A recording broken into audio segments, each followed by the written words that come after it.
Selanjutnya kita menuju ke arah timur.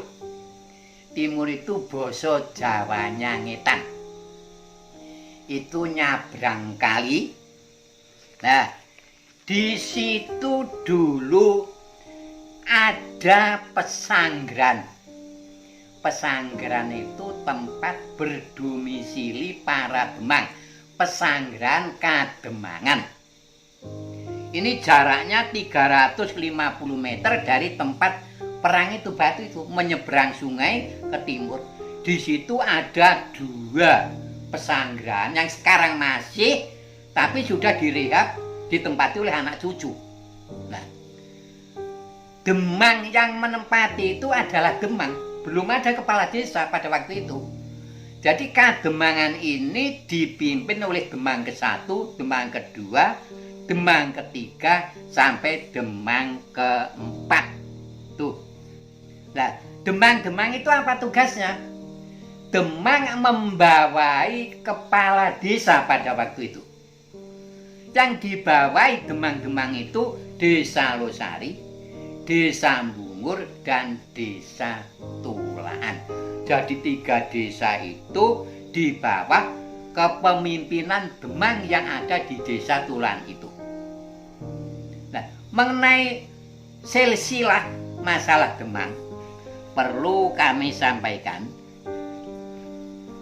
Demang yang ke-1 itu, Demang yang kedua, Demang yang ketiga sampai Demang yang keempat.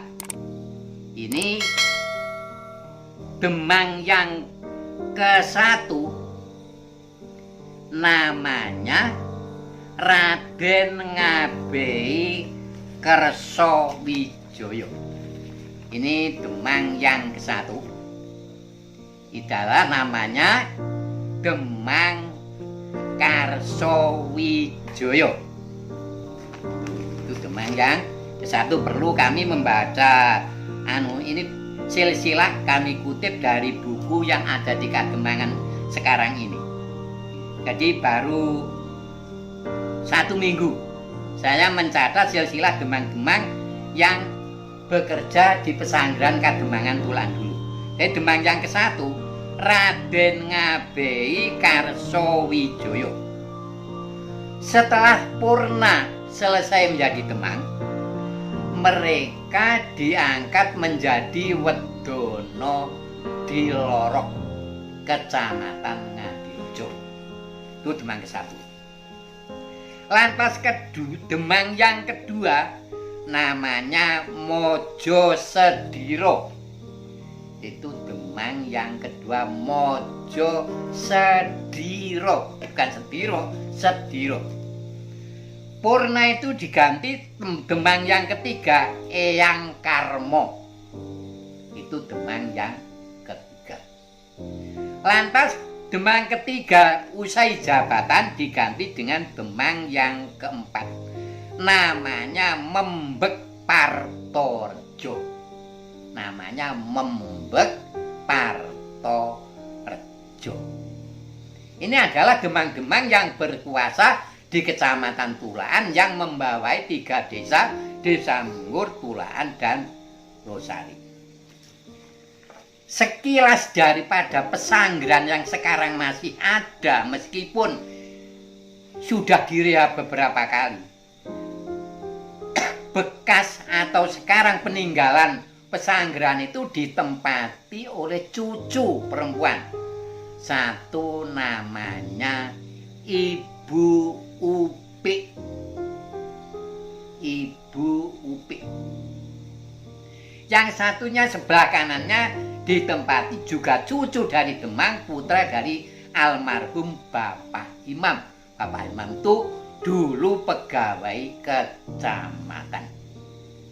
Jadi 2 tempat pesanggeran Kademangan itu sekarang yang mendiami cucu perempuan dan putra dari almarhum Bapak Imam.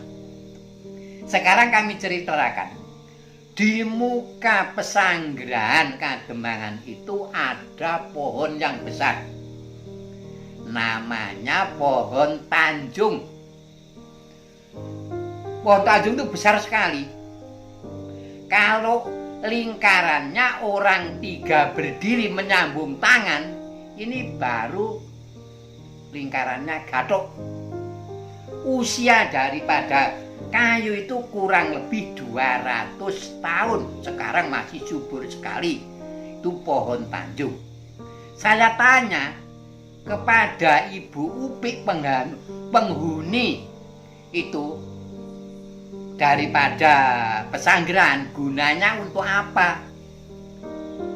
Dari bunganya, daunnya, buahnya, akarnya, kulit kayunya bisa dipakai untuk mengobati orang sakit kuning.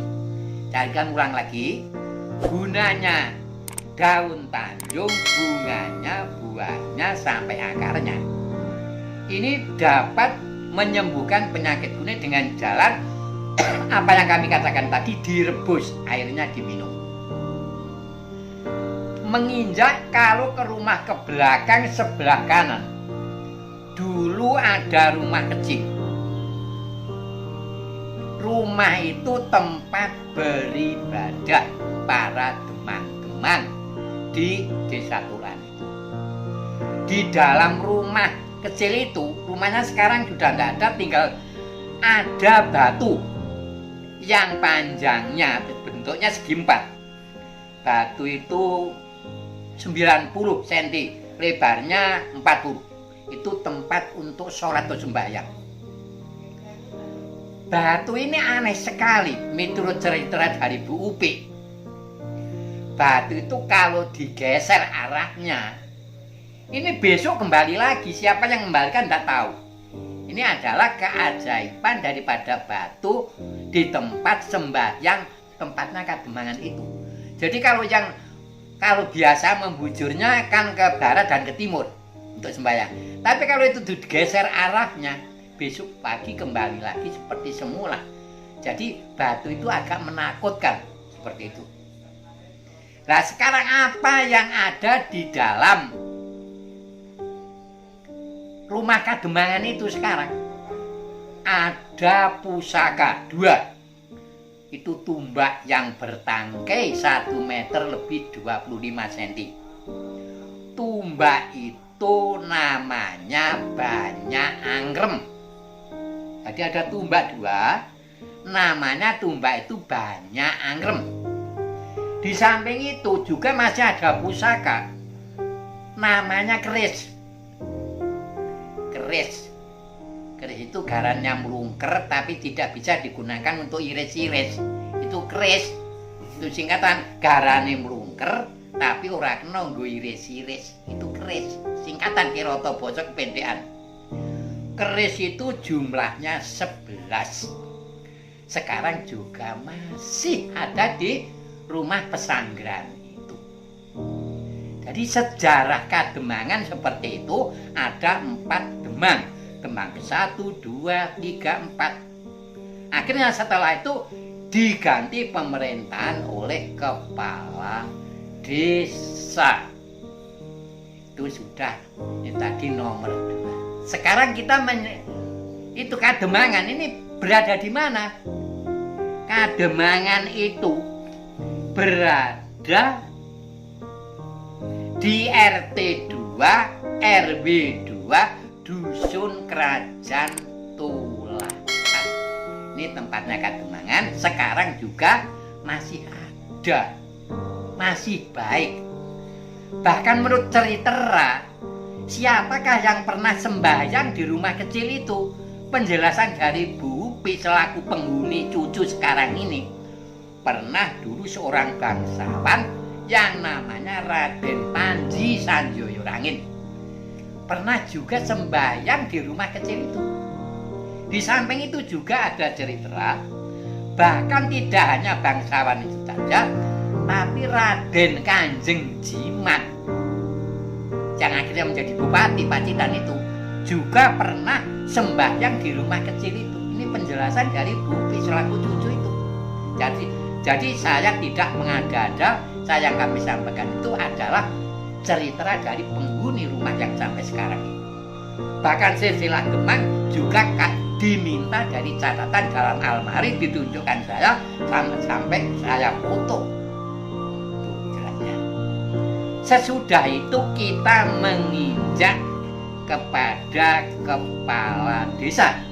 Jadi tulaan setelah 4 Demang, pemerintahan diganti oleh kepala desa secara urutan. Ini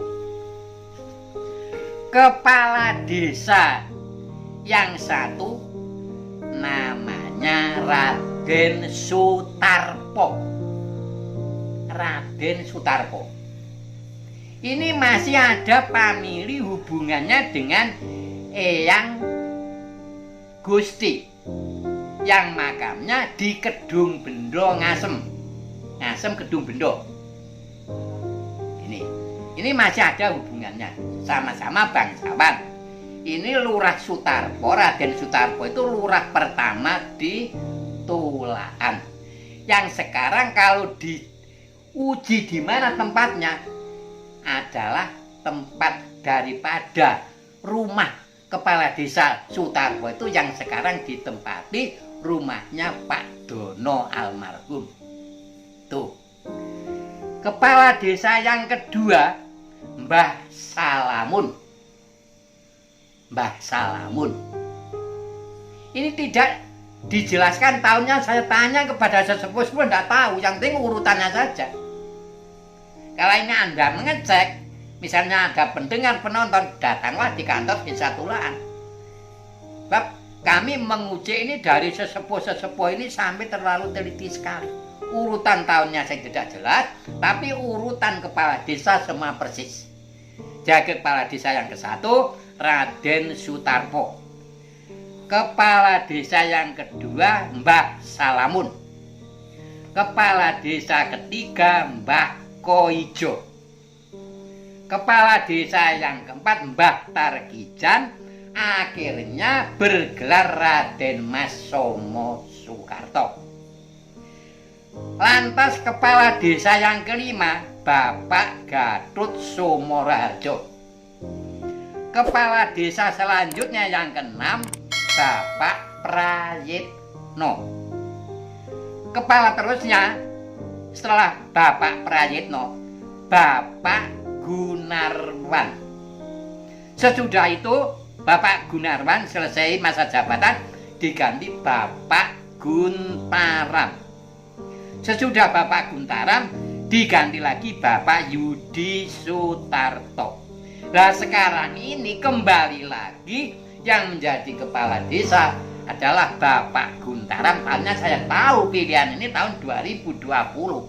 Sampai tahun berapa saya kurang jelas, tapi masa jabatannya mengawali tahun 2020.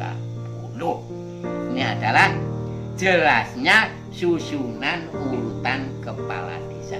Jadi urutan kepala desa ini bukan ngawur saya omong. Saya meneliti ke rumah sampai kepada namanya Mbak Mesti yang usianya sekarang mungkin sudah ada 125 tahun, tempatnya yaitu di Bonulu. Masih ada orang yang bisa ditanya. Orangnya tidak bisa berjalan, tapi kalau diangkat masih bisa berlumpuh. Ini namanya Mbak Misti, rumahnya Bonulu. Itu dekatnya warung soto Mbak Mayar itu loh, bawah itu ada. Ini orang sesepuh yang tahu sejarahnya Tulaan. Sesudah itu perlu kami ceritakan di antara 10 kepala desa ini ada yang didoyo. Ini ada. Ini lurah yang nomor 4. Namanya Mbah Tarkijan. Tapi sesudah menjadi kepala desa mempunyai nama Raden Mas Somo Sukarto. Somo Sukarto. Tuh. Orang ini betul-betul sekti. Bahasa Jawanya gini. Raden Mas Somo Sukarto kuwi wong sing ngerti sadurunge weruh. Jadi kalau menebak isi hati orang persis, baru datang keluar ngene, kowe akan berbuat ngene, semua sudah tidak bisa berkata lagi. Ya sudah mengerti isi hatinya. Inilah anehnya orang itu kok ngerti kebatinan seseorang yang diperbuat. Orang yang datang gitu berduyun-duyun tiap hari banyak sekali. Bukan menganggap Somo Soekarto itu dukun, bukan. Ada kepentingan untuk menghadap karena dia mempunyai halangan ini, minta supaya tidak kena halangan gimana. Tapi baru duduk sudah dikatakan kamu berbuat gini, kamu berbuat gini. Ya tidak, iya sendika dawuh nggih, pancen gitu minta ngaten ku. Ini loh ketakutan orang. Tidak hanya masyarakat kecil, para pembesar juga takut dengan Raden Mas Somo Soekarto itu takut. Lahirnya itu harinya Jumat Legi. Itu lahirnya.